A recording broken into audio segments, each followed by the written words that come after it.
Estamos explorando 3 libros de la Biblia que se conocen como literatura de sabiduría: Proverbios, Eclesiastés y Job. Todos se están preguntando, ¿qué significa vivir bien en este mundo?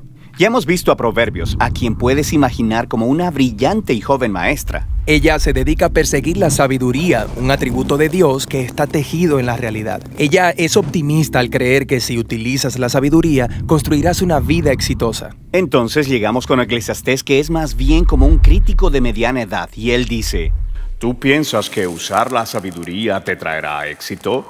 Mejor sigue intentando, porque la vida aquí debajo del sol no tiene sentido. Esa es una frase que él usa mucho en este libro. Para entender este libro, primero tenemos que darnos cuenta de que estamos escuchando 2 voces. Primero está el maestro, a quien estamos llamando el crítico. Él es la voz principal en el libro. A él lo presenta otra figura, el autor. Él es quien reúne las palabras del crítico y luego, al final del libro, resume todo y tiene la última palabra. Porque el autor quiere que escuchemos al crítico. Quiere poner de cabeza tu perspectiva del mundo. Él dejará que el crítico explore 3 cosas acerca del mundo que son realmente perturbadoras. Debemos advertirte que son bastante intensas. La primera es el paso del tiempo. O como dice el crítico: Generaciones van y generaciones vienen, pero la tierra ha estado aquí mucho antes que nosotros y lo estará mucho después. Nadie recuerda a las personas de antaño, y todas las personas que están por venir también serán olvidadas por aquellos que vienen después de ellos. Así que en una escala cósmica, tú y yo somos un pestañeo. Las estrellas nacen y luego mueren y forman planetas que orbitan estrellas nuevas. Esos planetas cambian con el paso del tiempo y eventualmente se consumen. En medio de este trasfondo cósmico, toda mi existencia es como un pestañear en el tiempo. Lo que nos lleva a la segunda observación perturbadora del crítico: todos vamos a morir. Los humanos se enfrentan al mismo destino que los animales: la muerte. Todas las personas, los justos e injustos, los buenos y los malos, aquellos que ofrecen sacrificios a Dios y los que no, todas ellas comparten el mismo destino. Toda esta actividad y locura, y después todos nos unimos a los muertos. Este libro es deprimente. También lo es la última cosa perturbadora para el crítico, y es la naturaleza aleatoria de la vida. En Proverbios, la vida no es aleatoria. Hay una clara relación causa y efecto entre hacer el bien y ser recompensado. Pero la vida no siempre funciona de esa manera. El crítico ha observado el error en el sistema. Lo llama suerte o azar, o en sus propias palabras: no es de los ligeros la carrera, ni de los valientes la batalla, y tampoco de los sabios es el pan, ni de los entendidos las riquezas, ni de los hábiles el favor, sino que el tiempo y la suerte les llegan a todos. Su punto es que en realidad no puedes controlar nada en la vida. Es simplemente demasiado impredecible. Si quieres dominar la vida, te estás conformando con una derrota. A lo largo del libro, el crítico usa una metáfora para unir todas estas ideas perturbadoras. Él dice que todo en la vida es hevel, cerca de 40 veces. Es una palabra hebrea que significa humo o vapor.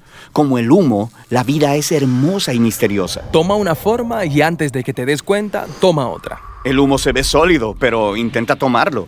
Se deslizará entre tus dedos. Cuando estás en medio de su espesura, como la niebla, es imposible ver claramente. Nuestras traducciones modernas han perdido la metáfora y usualmente traducen hevel como vanidad, como sin sentido. Pero si lees cuidadosamente, el crítico no está diciendo que la vida es vana, sino que su sentido nunca está claro. Como el humo, la vida es confusa.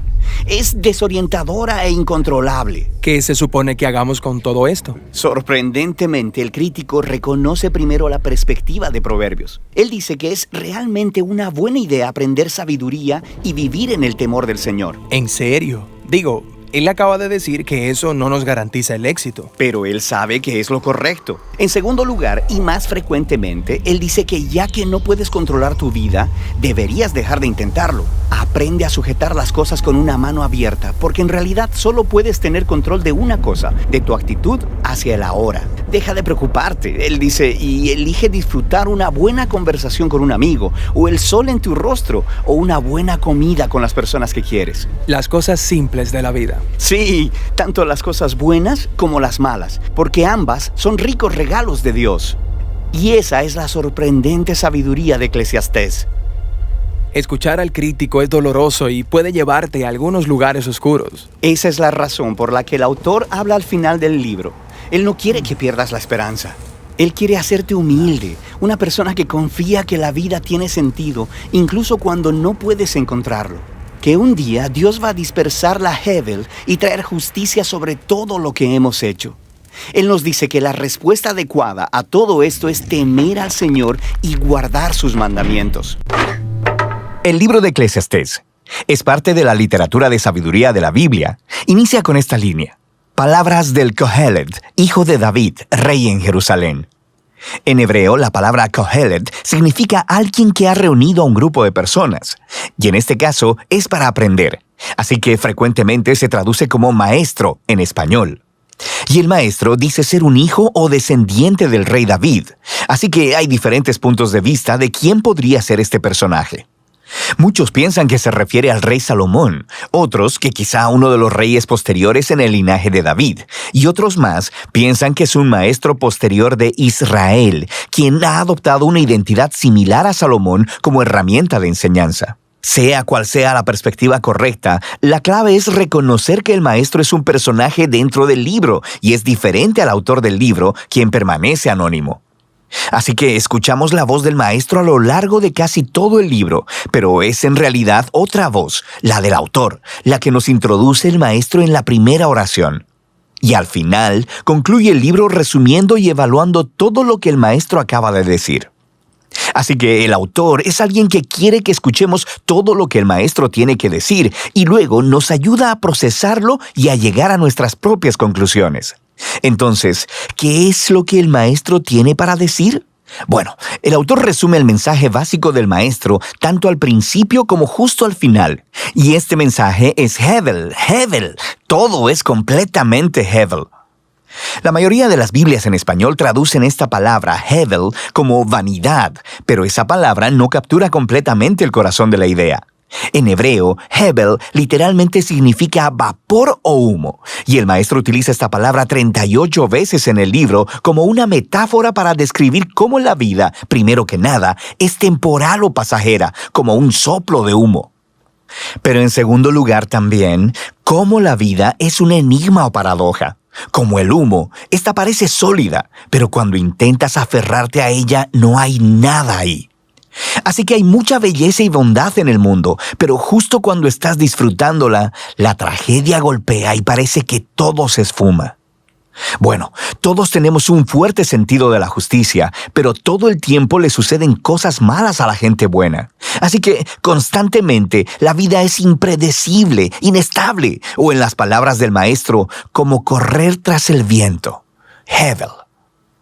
Eso es un poco deprimente. ¿Por qué está diciendo todo esto? La meta básica del autor es señalar todas las formas en que tratamos de encontrar significado y propósito en nuestras vidas separados de Dios. Así que le permite al maestro que las desarme todas. De manera que el autor piensa que pasamos la mayoría de nuestro tiempo invirtiendo energía y emociones en cosas que al final no tienen significado o importancia duradera. Y él permite que el maestro nos dé una dura lección de la realidad. Puedes ver esto más claramente en los poemas iniciales y finales, que se enfocan primero que nada en el tiempo y luego en la muerte. Así que el maestro dice, puedes pasar tu vida entera trabajando y logrando cosas porque piensas que eso hace que tu vida tenga significado. Realmente deberías detenerte y considerar el paso del tiempo. A pesar de todo el esfuerzo humano que ocurre en el mundo, en realidad nunca nada cambia. Así que, claro, desarrollamos tecnología y construimos naciones que se levantan y caen, pero ve y escala una montaña y mira si a esta le importa.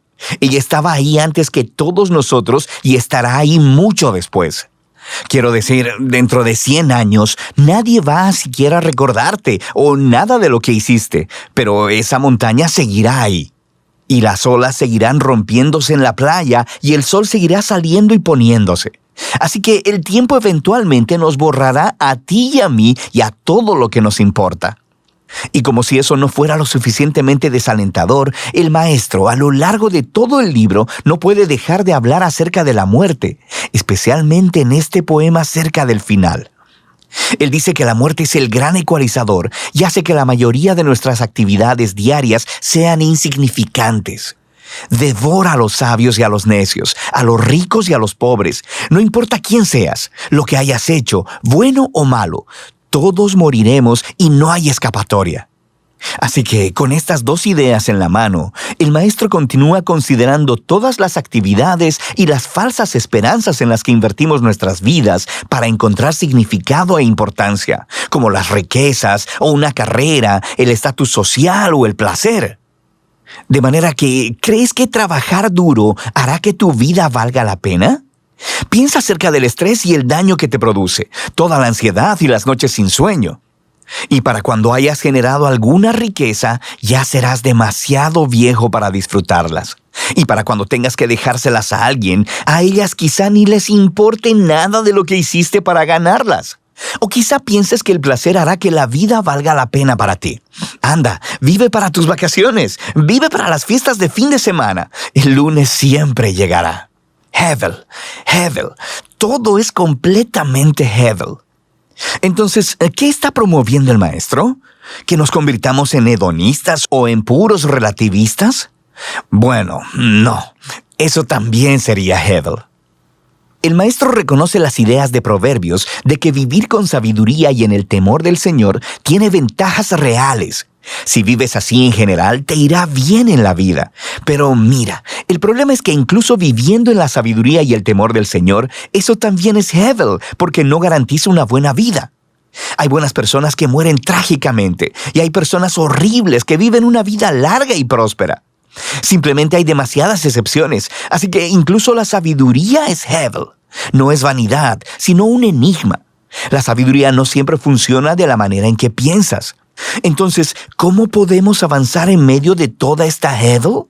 Y aquí, paradójicamente, el maestro descubre la clave para el verdadero disfrute de la vida bajo el sol. Es aceptar Hevel, es reconocer que todo en tu vida está completamente fuera de tu control. Alrededor de 6 veces diferentes en algunos de los momentos más deprimentes de sus monólogos, el maestro habla acerca del regalo de Dios, que es el disfrute de las cosas sencillas y buenas de la vida, como la amistad o la familia, una buena comida o un día soleado. No puedes controlar estas cosas, ciertamente no te están garantizadas, pero esa es su belleza. Cuando llego a adoptar una postura de completa confianza en Dios, eso me libera para simplemente disfrutar mi vida como la estoy experimentando, no como pienso que debería ser. Porque incluso mis expectativas acerca de cómo la vida debería ser son al final de todo Hevel. Todo bajo el sol es, en último término, Hevel. Y así llegan a su fin las palabras del maestro. Justo ahí, al final, el autor habla de nuevo y concluye todo. Él dice que es muy importante que escuchemos las palabras del maestro. Él las iguala a la vara de un pastor con un aguijón, una punta, que podría lastimarte cuando te pincha. Pero él dice que el maestro está intentando pincharte para hacer que te muevas en la dirección correcta, hacia una mayor sabiduría. El autor luego nos advierte que podrías llevar demasiado lejos las palabras del maestro y podrías pasar tu vida entera en los libros tratando de resolver los enigmas existenciales de la vida. No lo intentes, dice, porque nunca lo lograrás. Así que más bien, el autor ofrece su propia conclusión y es esta: teme a Dios y guarda sus mandamientos. Este es todo el deber de los humanos, porque Dios juzgará cada obra, cada cosa oculta, ya sea buena o mala. Y así que el autor piensa que es bueno dejar que el maestro rete tus falsas esperanzas y te recuerde que el tiempo y la muerte hacen que la mayor parte de tu vida esté completamente fuera de tu control. Pero lo que le da a la vida el verdadero significado es la esperanza del juicio de Dios. La esperanza de que un día Dios quitará toda Hevel y traerá verdadera justicia a nuestro mundo. Y es esa esperanza la que debe motivar a una vida de honestidad y de integridad delante de Dios, a pesar del hecho de que me mantenga confundido por la mayoría de los misterios de la vida. Y esa es la sabiduría del libro de Eclesiastés.